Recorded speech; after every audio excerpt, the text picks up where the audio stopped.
નમસ્કાર, હું છું પ્રિયા અને તમે જોઈ રહ્યા છો જનતા કી જાણકારી ન્યૂઝ। નજર કરીએ આજના સમાચાર। માંડવીના સપ્તધારા જૈન મહિલા મંડળે મહાવીર જન્મ કલ્યાણક દિવસની ઉજવણી જીવદયા અને માનવ સેવાના કાર્ય કરીને કરી। સમગ્ર વિશ્વને સત્ય, અહિંસા, પ્રેમ અને કરુણાનો સંદેશ આપનાર મહાવીર સ્વામી ભગવાનના જન્મ કલ્યાણક દિવસની જીવદયા અને માનવ સેવાના કાર્ય કરીને ઉજવણી કરી।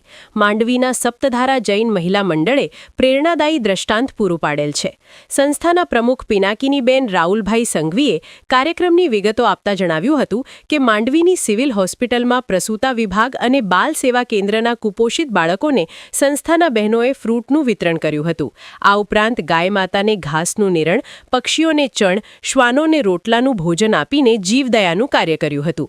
આ સેવા કાર્ય માટે દાતા ભારતીબેન સતીશભાઈ શાહનો સહયોગ પ્રાપ્ત થયો હોવાનું માંડવીના સામાજિક અગ્રણી દિનેશભાઈ શાહે જણાવ્યું હતું। આ સેવા કાર્યમાં સંસ્થાના પ્રમુખ પિનાકીનીબેન સંઘવી, ઉપપ્રમુખ રોશનીબેન શાહ, ખજાનચી ડોક્ટર પારુલબેન ગોગરી, ચેતનાબેન શાહ, ઉષાબેન શાહ, વર્ષાબેન શાહ, શોભાબેન સંઘવી, સારિકાબેન દોશી, પ્રીતિબેન મોરબિયા, સાક્ષીબેન શાહ જોડાયા હતા। રાહુલભાઈ સંઘવી, ડેનિસભાઈ ગોગરી, આશીષભાઈ શાહ, હિતાંશી શાહ અને પૂજન શાહે સેવા કાર્યમાં સહયોગ આપ્યો હતો। સ્ટોરી રમેશભાઈ ભાનુશાલી નલિયા। આજે મહાવીર જન્મ કલ્યાણકના દિવસે સપ્તધારા જૈન મહિલા મંડળે રથયાત્રાની અંદર શાસન ધ્વજ ફરકાવી જૈન શાસનનો જય જયકાર કરાવ્યો હતો। તો મહાવીર જન્મ કલ્યાણકની ઉજવણી અહીંયા પ્રસૂતિ ગૃહની બહેનો અને બાલ સેવા કેન્દ્રના કુપોષિત બાળકો સાથે મનાવી એમને ફ્રૂટ વિતરણ કરી અને મહાવીર જન્મ કલ્યાણક માનવ સેવા એ જ જનસેવાના સૂત્ર સાથે મનાવી છે।